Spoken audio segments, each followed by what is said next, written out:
Back student, फिर से आपका राज कोचिंग खानपुर में स्वागत है। और एक आज फिर नए टॉपिक के साथ हम आपके सामने आए हैं। तो आप जो आज टॉपिक पढ़ेंगे वो है what is the electric flux.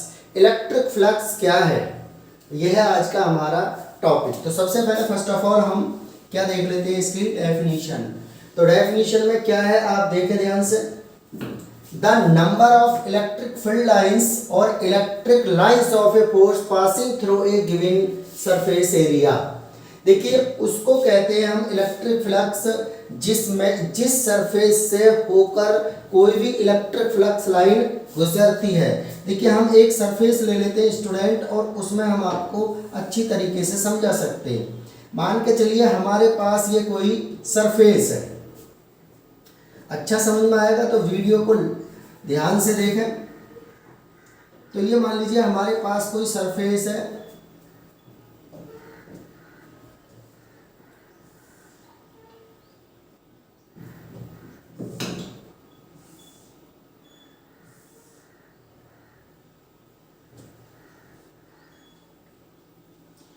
अब ये जो सरफेस है होगा क्या स्टूडेंट का, इससे इलेक्ट्रिक फील्ड लाइंस क्या होंगी, पास होंगी। अब नंबर जितना भी पास होता है वही नंबर क्या कहलाता है, वही नंबर कहलाता है इलेक्ट्रिक फ्लक्स। तो आप अच्छी तरीके से समझ में आ रहा होगा इलेक्ट्रिक फ्लक्स है क्या।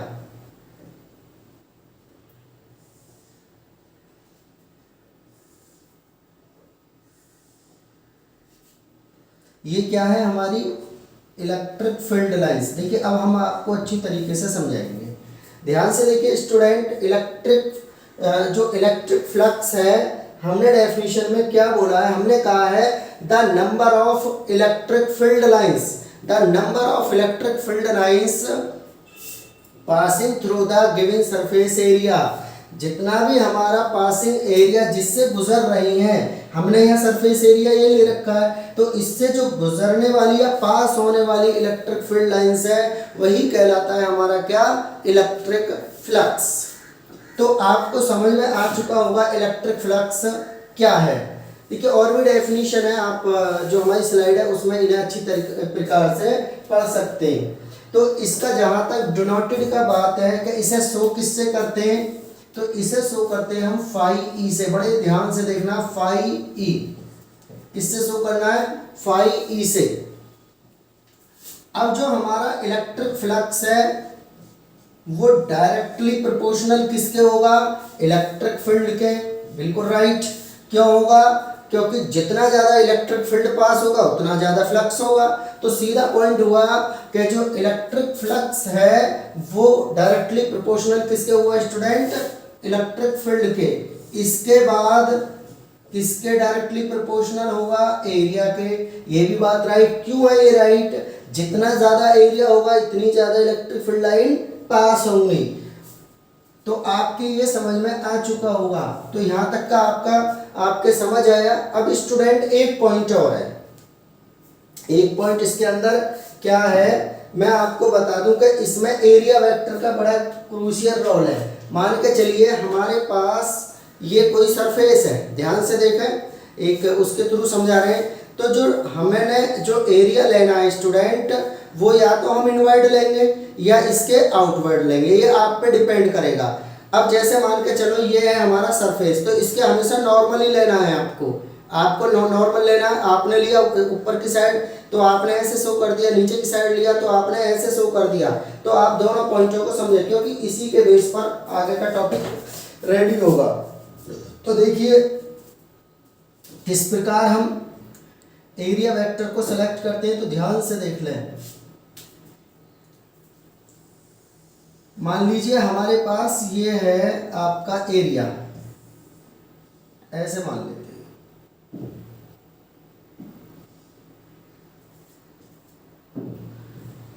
एक तो कंडीशन ये है, अब जब इलेक्ट्रिक फील्ड लाइन इससे पास होंगी तो आप देखोगे कि इससे कोई भी इलेक्ट्रिक फील्ड लाइन पास ही नहीं हो पाएगी।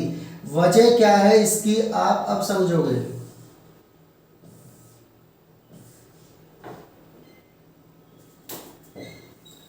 डिपेंडेंसी क्यों नहीं है इस पर, क्यों, देखिए इसमें एंगल का या नॉर्मल का बहुत बड़ा रोल होगा। कैसे रोल होगा, मान के चलो मैंने ये ले लिया, ये मैंने ले लिया क्या, सरफेस। अब इलेक्ट्रिक फील्ड लाइन इधर से पास हो रही है तो कोई लाइन इससे पास नहीं हो पाएगी। तो हम सबसे पहले आपका सरफेस, तो क्योंकि हमारा जो ये है सरफेस, तो सरफेस एरिया, एरिया वेक्टर होगा इसका ये। और इलेक्ट्रिक फील्ड किस प्रकार है, इस प्रकार। ये क्या हुआ हमारा इलेक्ट्रिक फील्ड। तो स्टूडेंट अगर हम इन दोनों के बीच का एंगल देखते हैं, हमने बताया था हमेशा सरफेस के नॉर्मली लेना है। तो अब हम देखते हैं जो हमारा होगा फाई, इनके बीच का एंगल कितना आ रहा है इस समय, 90 डिग्री। कितना आ रहा है, 90 डिग्री, 90 डिग्री। तो फाई ई पे क्या इफेक्ट है, अगर हम इसी को आगे बढ़ाएं तो देखिए हमने एक सरफेस ये लिया पीछे, हालांकि ये बना हुआ है डायग्राम, फिर भी देख सकते हो आप लोग।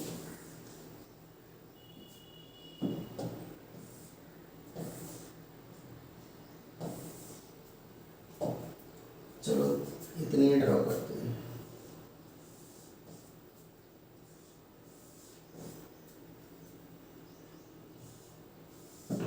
एक ही है स्टूडेंट, इसके सरफेस एरिया का। अब सरफेस एरिया कैसे लेंगे, टीचर ने बताया नॉर्मली लेंगे सर। तो एरिया वेक्टर इसका इस प्रकार की डायरेक्शन, और इलेक्ट्रिक फील्ड की डायरेक्शन भी इसमें यही होगी, क्योंकि इलेक्ट्रिक फील्ड की डायरेक्शन भी यही है। तो यहाँ जो थीटा होगा वो कितना होगा, 0 डिग्री का, और वहाँ पर कितना होगा, थीटा जो होगा हमारा स्टूडेंट वो कितने डिग्री का होगा, यहाँ जो थीटा है हमारा वो होगा यहाँ 90 डिग्री का। तो इसका मीनिंग ये हुआ कि इलेक्ट्रिक फ्लक्स एक थर्ड कंपोनेंट भी है जिस पर डिपेंड कर रहा है, और वो कंपोनेंट क्या है आपका, cos थीटा। तो हमारा थर्ड कंपोनेंट फाई ई किस पे वो डिपेंड कर रहा है, cos थीटा पर। आप चाहे तो इसमें प्रोपोर्शनलिटी का साइन लगा लो, देयर इज नो प्रॉब्लम, लगा सकते हो, कोई दिक्कत नहीं।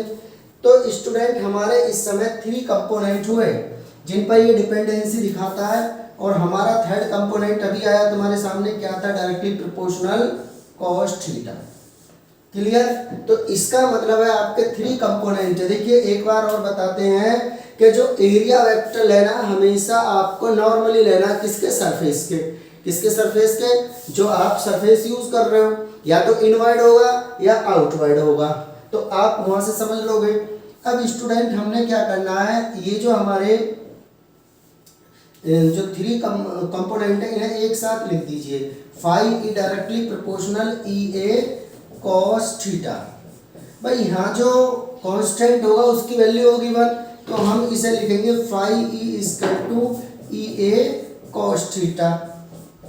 क्या होगा, ई ए cos थीटा। अब हम इसको चाहें तो स्टूडेंट क्या लिख सकते हैं, E vector dot A vector, क्योंकि आपने क्लास 11th में पढ़ा है स्केलर का। तो क्या हुआ, E vector dot A vector. अगर इसे ओपन करेंगे तो ये cos थीटा ही खुलेगा। तो आपको सबसे पहले जो फर्स्ट ऑफ ऑल है वो जानना जरूरी है कि हम सरफेस से जो लेते हैं वो नॉर्मली एरिया वेक्टर लेते हैं। अब तुम्हें एक डायग्राम में जैसे हमने दिखाया, तो यहाँ से जब हम इस फॉर्मूले में रख देंगे, क्योंकि हमारा फॉर्मूला क्या है, phi E equal to E A cos theta. तो अब cos थीटा की cos 90, क्योंकि यहाँ तो 90 का एंगल है, तो ई ए cos 90, और cos 90 की वैल्यू कितनी है, 0। तो पूरा वैल्यू कितना हो जाएगा, 0। तो अब स्टूडेंट आपके समझ में आया है, वास्तव में 0 भी आना चाहिए, क्योंकि अगर मान के चलो ये हम सरफेस लेते हैं तो इलेक्ट्रिक फील्ड लाइन मान लीजिए यहाँ से पास आउट हो रही है, तो बहुत कम चांस है कि इसके सरफेस से कोई निकलेगी, निकलने का चांस ही नहीं है। तो अब सरफेस एरिया कैसे जाएगा, इस प्रकार का, और इलेक्ट्रिक फील्ड की डायरेक्शन होगी इस प्रकार की। तो बीच का एंगल क्या हुआ, 90 डिग्री। तो हमने ये अभी तक आपको बताया, पर कोई ज़रूरी नहीं है कि एंगल आपके 2 ही हों। तो स्टूडेंट जो भी एंगल हो आप उसके साथ कर सकते हो। एक और इसका है, देखिए हमने और डायग्राम से दिखाया बड़े अच्छी तरीके से।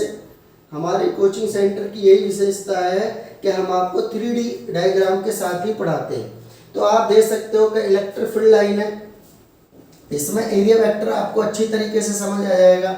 जैसे ये हमारा सरफेस है तो आपका जो एरिया वेक्टर है वो क्या होगा, इस प्रकार दिखा भी रखा है, एस से दिखा दो, डी से दिखा दो, कोई प्रॉब्लम नहीं है।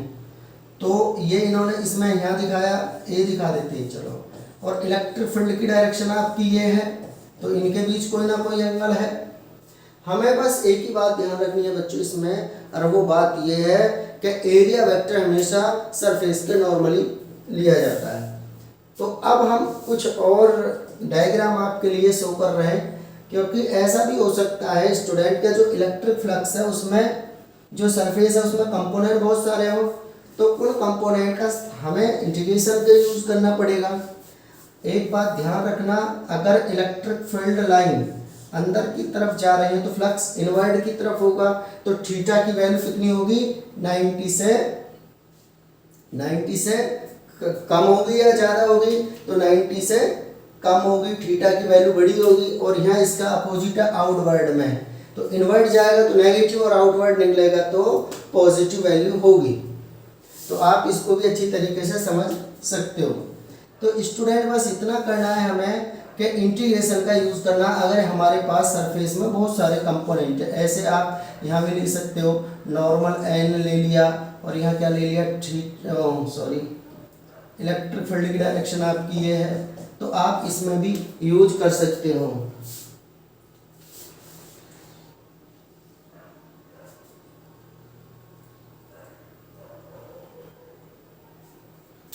तो स्टूडेंट आपके अच्छी तरीके से समझ में आया होगा। सो अपना बहुत ज़्यादा ख्याल रखिए, और जो वीडियो है उसे आप स्लो मोशन में भी देख सकते हो। राज कोचिंग सेंटर जो कि ये सारा सिलेबस आपको फ्री ऑफ कॉस्ट कराया है, तो हमारे चैनल को सब्सक्राइब जरूर कर लें, जिससे कि आपको आने वाले वीडियो के नोटिफिकेशन सबसे पहले मिल सके। धन्यवाद।